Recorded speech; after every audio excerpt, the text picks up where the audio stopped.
A moment of madness. 1. A wedding is arranged.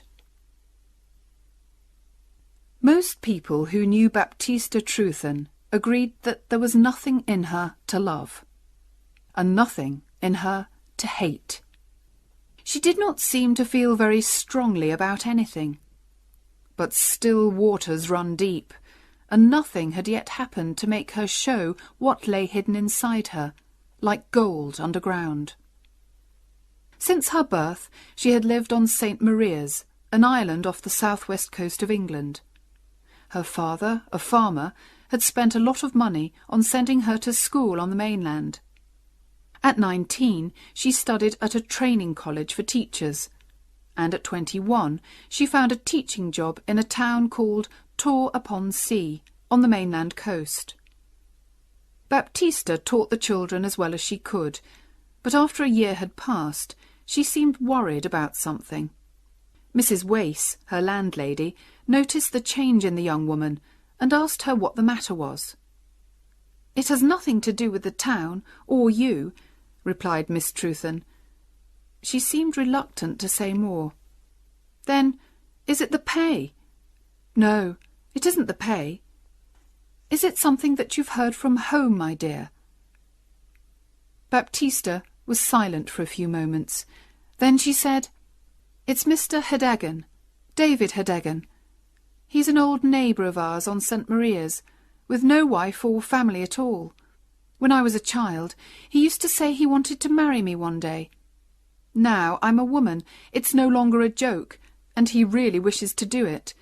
And my parents say I can't do better than have him." "Has he a lot of money?" "Yes, he's the richest man that we know." "How much older than you is he?" 20 years, maybe more."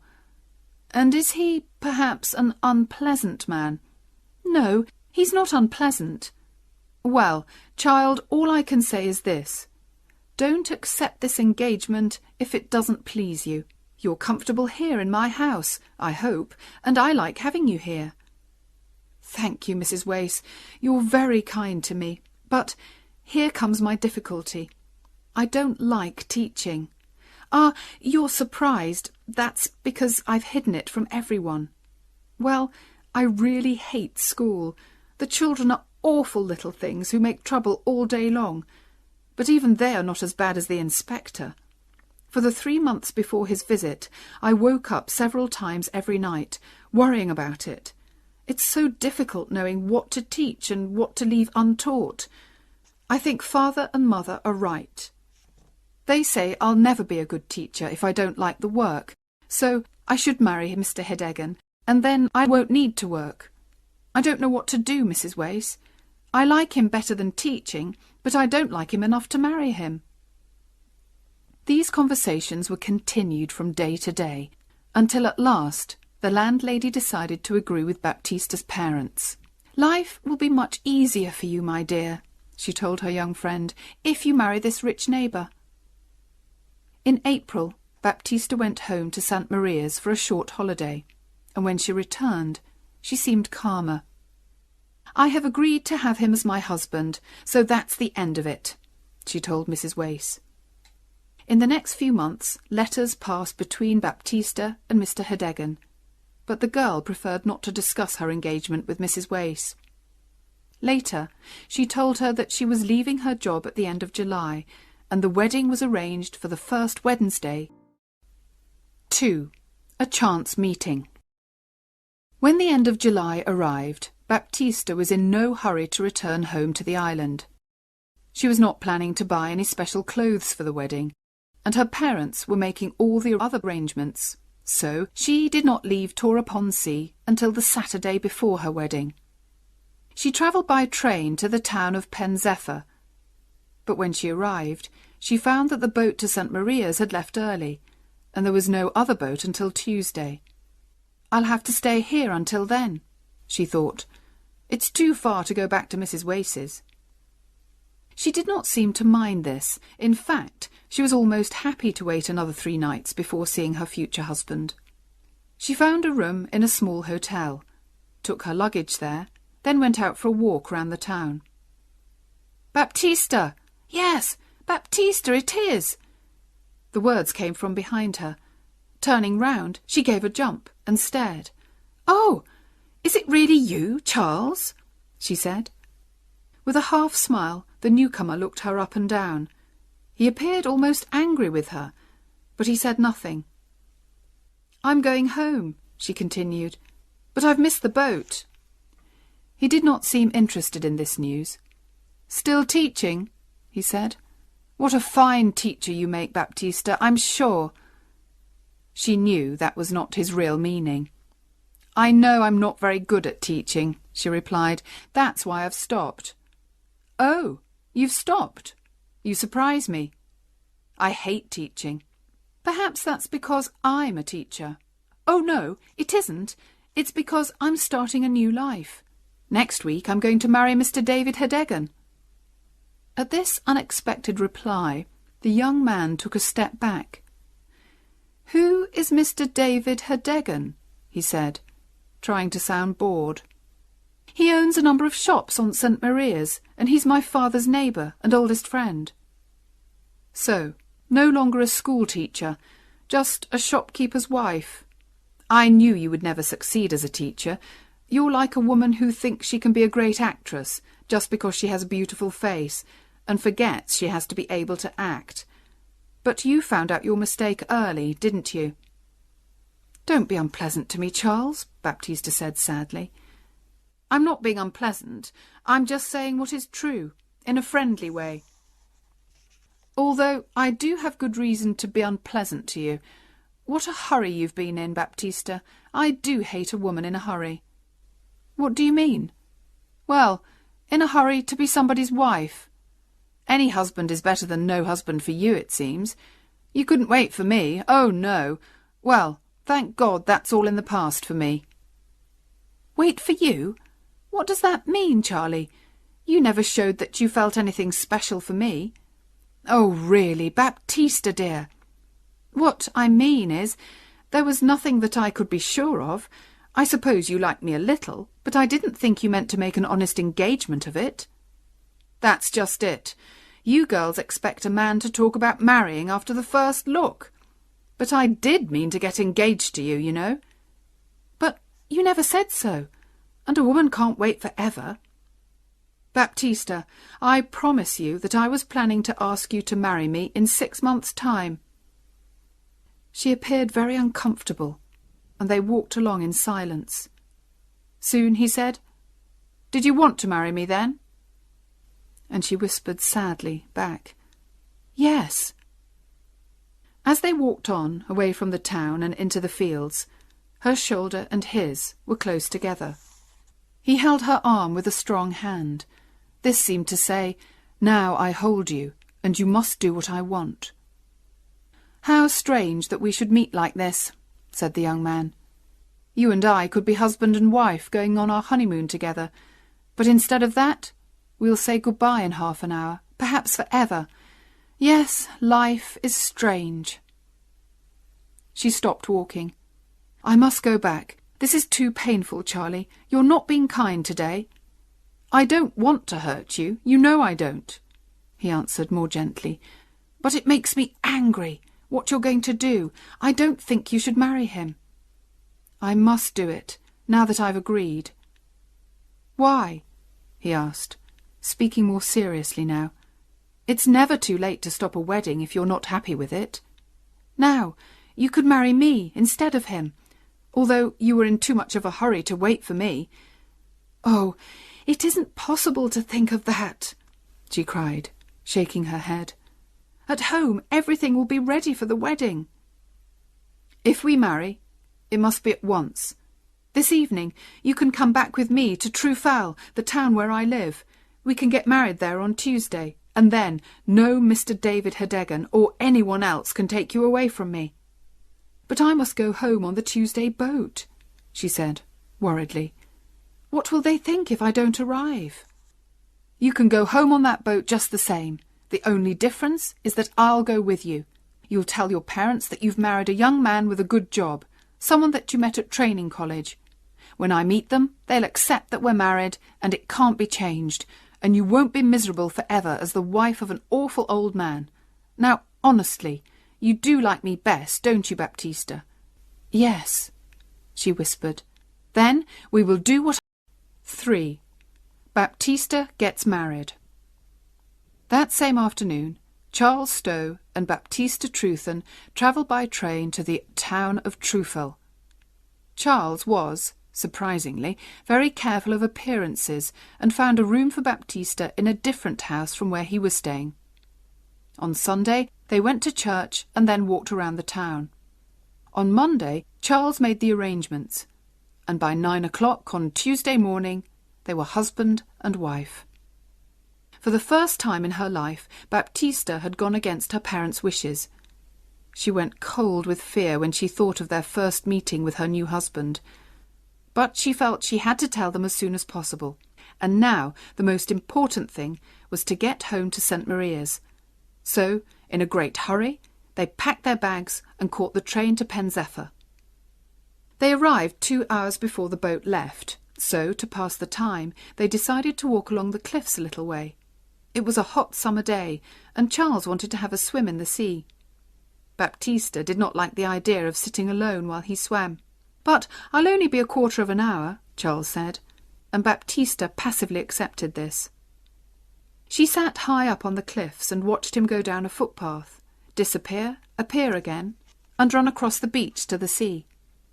She watched him for a moment, then stared out to sea, thinking about her family.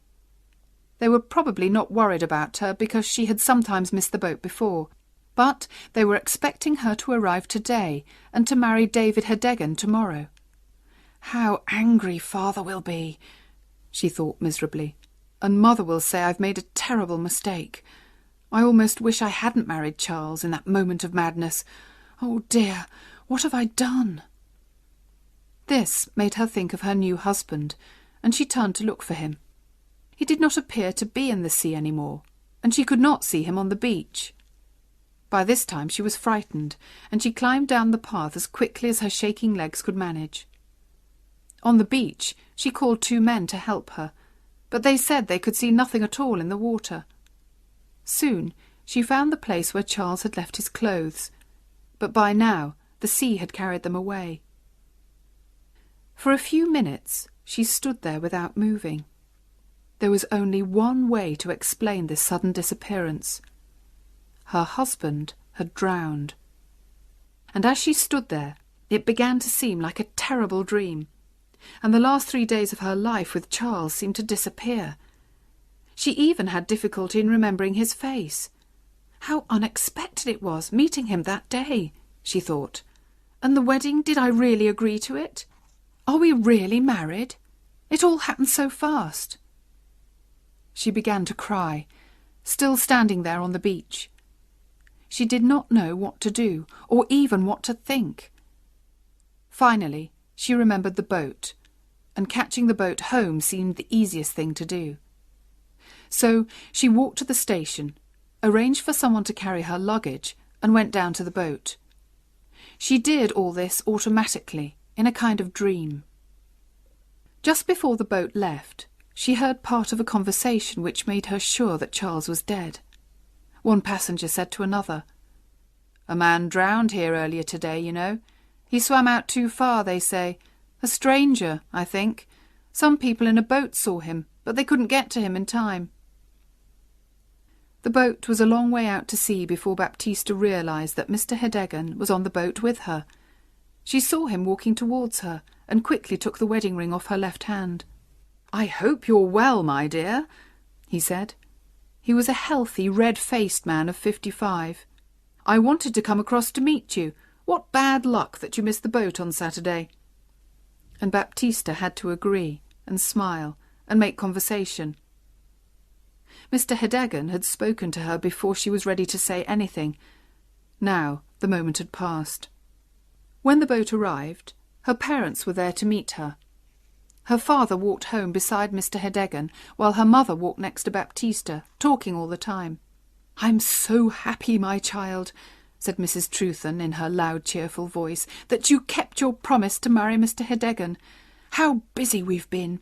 But now things are all ready for the wedding, and a few friends and neighbours are coming in for supper this evening. Again, the moment for confessing had passed, and Baptista stayed silent. When they reached home, Mrs. Trewthen said, "Now, Baptista, hurry up to your room and take off your hat, then come downstairs. I must go to the kitchen." The young woman passively obeyed her mother's orders. The evening was a great success for all, except Baptista. She had no chance to tell her parents the news, and it was already much more difficult than it had been at first. By the end of the evening, when all the neighbours had left, she found herself alone in her bedroom again.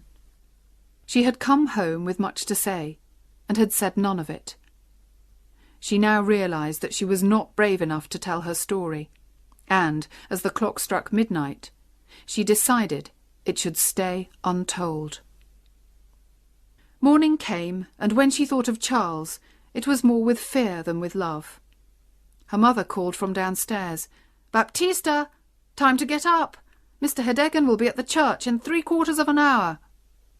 Baptista got out of bed, looked out of the window, and took the easy way. She put her best clothes on, confessed nothing, and kept her promise to marry. 4. The honeymoon. Mr. Hedegan did not worry about his new wife's coldness towards him during and after the wedding.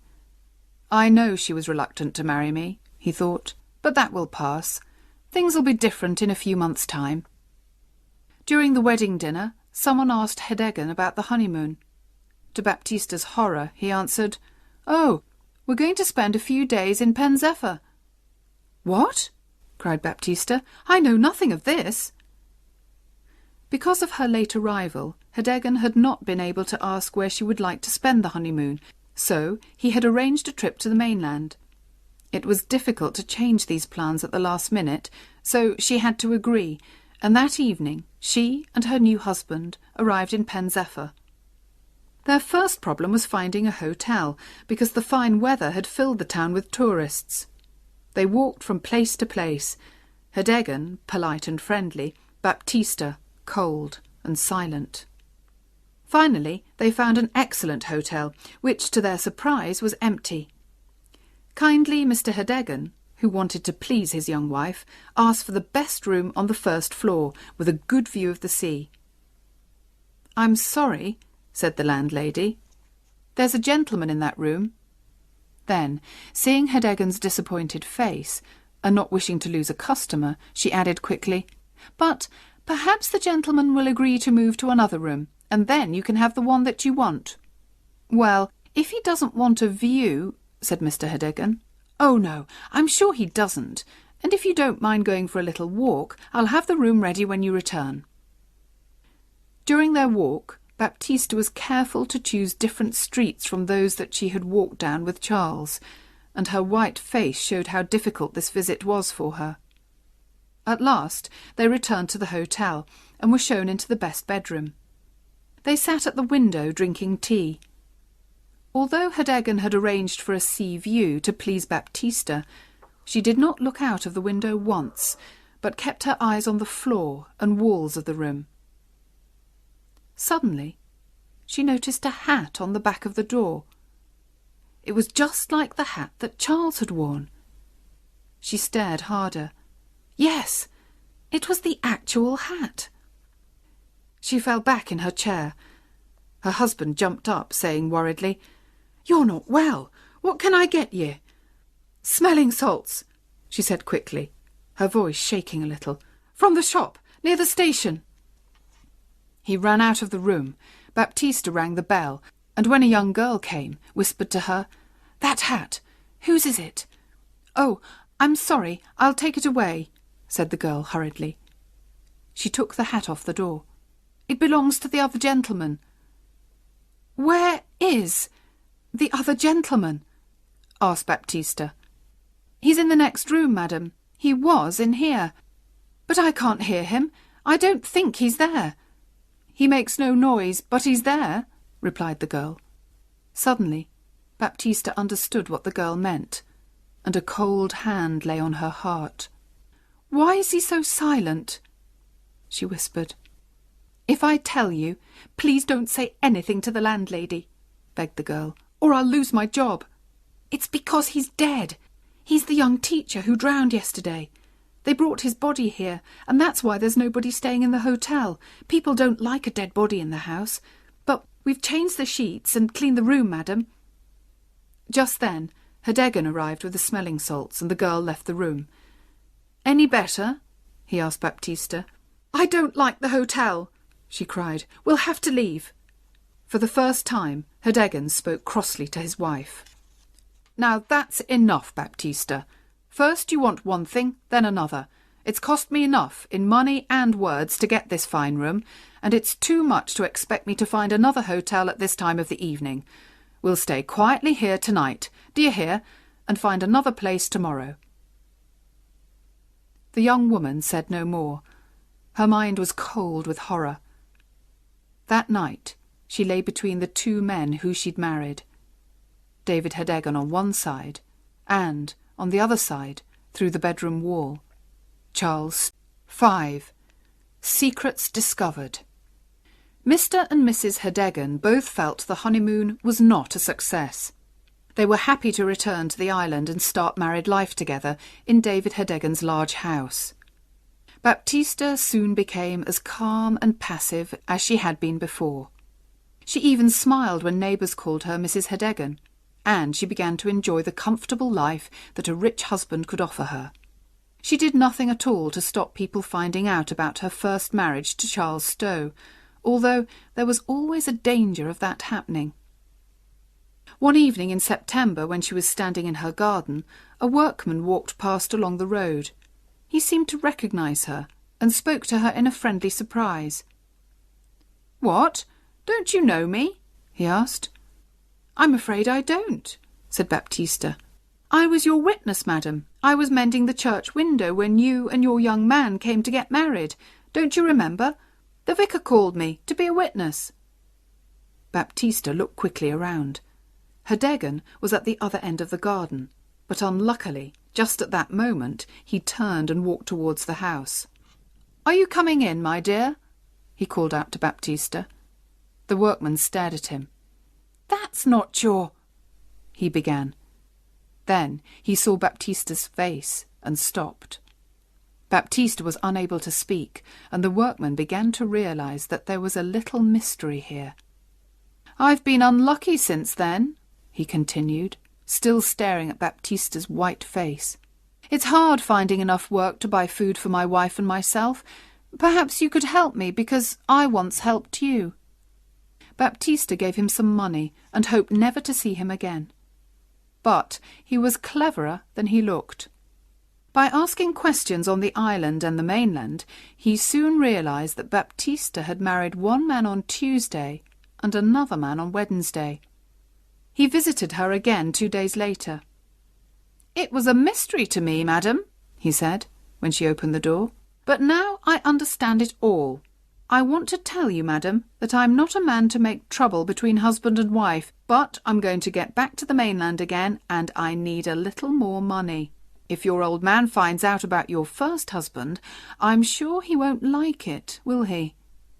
She knew he was right, and paid him what he wanted. A week later, the workman sent his wife to ask for more money, and again Baptista paid.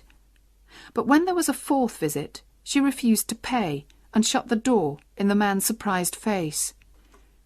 She knew she had to tell her husband everything. She liked him better now than she had done at first, and did not want to lose him. But her secret was no longer safe. She went to find him and said, "David, I have something to tell you." "Yes, my dear?" he said, with a sigh. In the last week he had been less cheerful, and had seemed worried about something. When they were both in the sitting-room, she said, "David, perhaps you will hate me for this, but I must confess something that I've hidden from you. It happened before we were married, and it's about a lover." "I don't mind. In fact, I was hoping it was more than that." "Well, it was. I met my old lover by chance, and he asked me, and, well, I married him. We were coming here to tell you, but he drowned. and I said nothing about him, and then I married you, David, for peace and quietness. Now you'll be angry with me. I know you will." She spoke wildly and expected her husband to shout and scream, but instead the old man jumped up and began to dance happily around the room. "Oh, wonderful!" he cried. "How lucky! My dear Baptista, I see a way out of my difficulty. Ha ha!" "What do you mean?" she asked, afraid he had gone mad. "Oh, my dear, I've got something to confess too. You see, I was very friendly with a woman in Pen Zephyr for many years.